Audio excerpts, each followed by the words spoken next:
नमस्कार दोस्तों, railway group D का फॉर्म अप्लाई होना चालू हो गया है और जैसा कि आप लोग को पता होगा मात्र 32,438 सीटें दी गई हैं। जब से ग्रुप डी की वैकेंसी आई है छात्रों में लगातार वैकेंसी बढ़ाने की मांग जारी है। 30 लाख ट्वीट भी छात्रों ने किया। आईटीआई वालों का कहना है कि आईटीआई को भी सीट मिलना चाहिए, कम से कम 50-50 सीट तो मिलना ही चाहिए। तो सारी चीज़ों पर बात करेंगे। अभी हमारे साथ छात्र नेता सौरभ है, लगातार छात्रों की आवाज़ उठाते रहे हैं। क्या कुछ बोलते हैं ग्रुप डी छात्रों के लिए, सारी चीज़ों पर बात करेंगे। स्वागत है सौरभ जी। बहुत बहुत धन्यवाद रवि जी आपको। जिस तरीके से देख रहे थे, मतलब हर वैकेंसी रेलवे 5 साल 6 साल का गैप की है। अभी ग्रुप डी में भी 6 सालों का गैप है लगभग, और 6 सालों बाद 32,438 वैकेंसी है और छात्रों का कहना है कि वैकेंसी बढ़नी चाहिए। क्या कुछ कहिएगा? देखिए, सबसे पहले जो चीज़ें हैं बैक में जाएंगे, 2019 के वैकेंसी की बात करेंगे। हाँ। तो उस समय में 1,35,000 के आसपास वैकेंसी आई थी। हाँ। जिसमें 1,03,000 के आसपास जो ग्रुप डी के पद थे। हाँ। हम पूरे वैकेंसी बात करें एनटीपीसी द्वारा, जिसमें हाँ। ग्रुप डी के 1 लाख के पद और 35,000 के आसपास जो थे वो बी और सी के पद थे। ग्रुप डी की जब वैकेंसी आई थी तो विवाद हुआ था। विवाद जो था ग्रुप डी के लिए ही हुआ था। बिल्कुल। क्योंकि उस समय में जो फिजिकल एक लिखित परीक्षा पास करनी है, उसका फिजिकल देना, और फिजिकल में 20 किलो के बदले उसको दुगना कर दिया गया था कि आप 40 किलो 60 किलो कई तरह की चीजें वजन उठाने को। हाँ, वजन उठाने। कब हुआ था?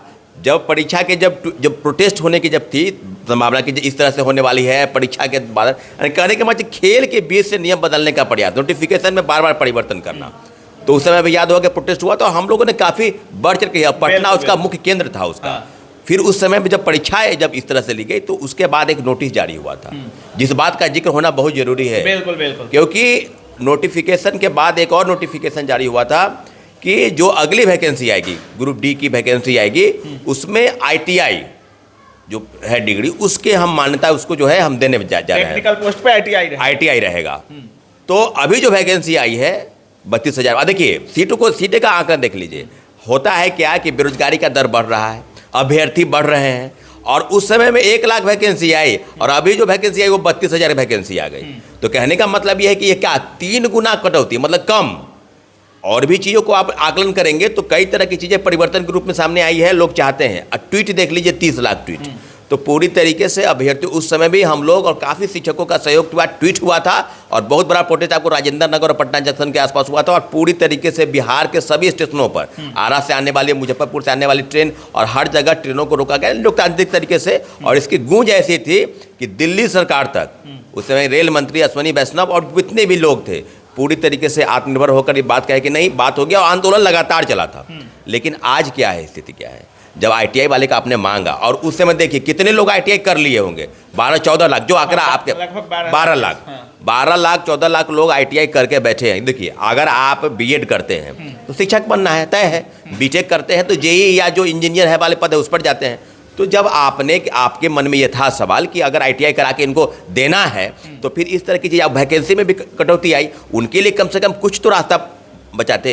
तो ये सरकार जो है, देखिए बात सर सीधे से सीधे सरकार जो मोदी सरकार है, और लगातार तीसरी बार उनको प्रधानमंत्री के गद्दी पर बैठाया गया है। बेरोजगारों की बात करते हैं, आज आम बजट भी पारित हुआ है, बिहार को भी कई सौगात मिला है। लेकिन नौकरी की जो बात है, सरकारी नौकरी की मैं बात कर रहा हूँ, उसमें कहीं ना कहीं कटौती। और आईटीआई वाले के लिए जब आपने कोर्स कराया, कई तरह के कोर्स होते हैं, फिर आपने उसको रोका है, फिर ट्वीट हुआ है, तो चाहते क्या है? ये सवाल है ना कि चाहते क्या है?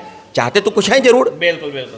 तो यही सवाल है कि चाहते क्या है वो। छात्र कह रहे हैं कि 1 लाख सीट होनी चाहिए, और रेलवे का कहना है कि हम हर साल वैकेंसी लेंगे, और छात्रों का कहना है कि हर साल के मिला करके 6 सालों का वैकेंसी आप दे दीजिए, उसके बाद हर साल लेते रहिए। देखिए, रेलवे या जो भी संस्था है, कई संस्थाएं हैं, IBPS बैंकिंग वाला, वहाँ भी सीट कटौती हो गया। रेलवे भी कह रही है 2014 के बाद 19 में वैकेंसी आई। देखिए, वैकेंसी आती है कब? 2 साल 3 साल बाद आप परीक्षा लेते लेते पूरी ज्वाइनिंग करा कम से कम 3 से 4 साल उसमें लगना है, तय है। हाँ, मतलब उसको ऐसे करके रखना है कि अभी निकाल दिए, ये वैकेंसी चलेगी, अभी 2-3 साल तक चलेगी। 25 में आई है, 26, 27, 28 तक उसको पूरा करना है। तो अगर लोगों के मन में है, आप वैकेंसी को दे रहे हैं, आईटीआई भी करा लिए हैं, तो फिर वही सवाल है। 30 लाख ट्वीट भी हुआ है। तो देखिए, आपके चैनल के माध्यम से रेलवे के साथ, रेलवे में जो 2019 में जो प्रोटेस्ट हुआ था, पूरी तरीके से अगर इस तरह की चीज़ें नहीं हुई सामने, आईटीआई वाले के लिए कोई रास्ता नहीं खोला गया, वैकेंसी को नहीं बढ़ाया गया, तो फिर वही बात है। हम लोग अभी शुरुआत कर रहे हैं। ट्वीट क्या है? शुरुआत है। मतलब वही बात है, मतलब ट्वीट एक शुरुआत है, और उसका जो आगाज है आगाज इस प्रकार से होगा कि सारे आईटीआई वाले जो डिग्री लेकर बैठे हैं बेरोजगार, उनके लिए रास्ता एक ही है कि सड़क पर लोकतांत्रिक तरीके से सरकार के खिलाफ, क्योंकि सरकार को निकालती है रेलवे, उसके खिलाफ एक जोरदार आंदोलन की तैयारी हम लोग करेंगे पूरी तरीके से। कई आंदोलन हो रहे हैं देश में, बिहार में भी आपने देखा बीपीएससी का, रेलवे में भी आंदोलन करिएगा। रेलवे के खिलाफ एक आंदोलन इसलिए जरूरी है क्योंकि बार बार आप छात्रों अभ्यर्थियों को उपापो और भ्रम की स्थिति में पैदा करके पहले भी संतावना देकर हाथ खींच। हाँ, आप 2019 में आपने कहा 1,35,000 में 1 लाख ग्रुप डी वाले थे, उसमें भी कई तरह के विवाद सामने आए, फिर आप बैकफुट पड़ गए, बहुत बड़ा प्रोटेस्ट हुआ और उस समय कहते हैं कि आईटीआई रहेगा, और उसमें आपने कहा कि आईटीआई रखेगा। जब आईटीआई, जब उस समय का आप ही निकालिए ना भाई, चिट्ठी तो आपके द्वारा है, तो आप उस चिट्ठी को निकाल लीजिए और फिर आप देखिए कि अगर आपने कहा लोगों ने आईटीआई किया तो अब ट्वीट जो है एक शुरुआत है और पूरी तरीके से छात्र अभ्यर्थियों के साथ बहुत जल्द आप देखेंगे कि मुझे लगता है 1 सप्ताह के दिन 1 वीक हम लोग बैठक करेंगे पूरे आईटीआई वाले, क्योंकि पटना एक बहुत बड़ा केंद्र है और बेरोजगारी का एक हब है पटना। पूरी तरीके से रेलवे के प्रोटेस्ट के लिए पूरी तैयारी होगी और साथ साथ सरकार को चेतावनी दे रहे हैं अभी से कि ट्वीट नहीं, हम लोग ट्वीट बड़ा खेल अब नहीं खेलेंगे, अब आगे बढ़ेंगे, आंदोलन की रूपरेखा तैयार करेंगे, क्योंकि पूरी तरीके से हम लोग ये जान चुके हैं कि मोदी सरकार जब तक तीसरी बार गद्दी पर बैठी है तो नौकरी में कटौती, कई तरह के परिवर्तन, खेल के बीच से नियम को बदलना, लगातार हर सेक्टर में, सार्वजनिक रूप से बैंकिंग हो, रेलवे हो, एसएससी हो। आपको नहीं लगता है जैसे इसमें 2 तरह के छात्र भी हैं, एक जो नॉन आईटीआई हैं वो चाहते हैं कि आईटीआई नहीं लगे, अच्छा शिक्षक कुछ बड़े बड़े हैं उनको लगता है कि आईटीआई अगर लग गया तो फिर वो भी भरपूर तरीके से साथ नहीं दे रहे छात्रों का, मतलब एक होना चाहिए। अगर वो आईटीआई के पक्ष में बोलते हैं तो नॉन आईटीआई वाले खिलाफ करते हैं, और नॉन आईटीआई के बारे में बोलते हैं तो आईटीआई वाले खिलाफ करते हैं, तो ये चीज बना हुआ है। रास्ता जो है, ये बात बिल्कुल सही है कि मैं अगर आईटीआई के पक्ष में बोल रहा हूँ तो जो लोग आईटीआई की डिग्री नहीं लिए हैं उनको निश्चित रूप से लगेगा, क्योंकि उनके लिए रास्ता जो है ये बात है। लेकिन आप सवाल उनसे है, लड़ाई दो छात्रों के बीच लड़ाई नहीं है, 2 शिक्षकों के बीच की लड़ाई नहीं है, बात इस बात को लेकर है कि जिस चिट्ठी का जिक्र रेलवे बोर्ड कर चुकी है, भारत सरकार कर चुकी है, उसी के दरमियान सारे नोटिफिकेशन होंगे। अगर विरोध होना होता, अगर नहीं होना होता तो उस समय हो गया रहता। अभी कई उच्च न्यायालय द्वारा फैसला आया है कि जेई के पद पर बीटेक वाले नहीं जाएंगे, अभी हाल में ही आया है। तो आप इस चीज़ों को समझना होगा, किसी का लड़ाई किसी से नहीं है।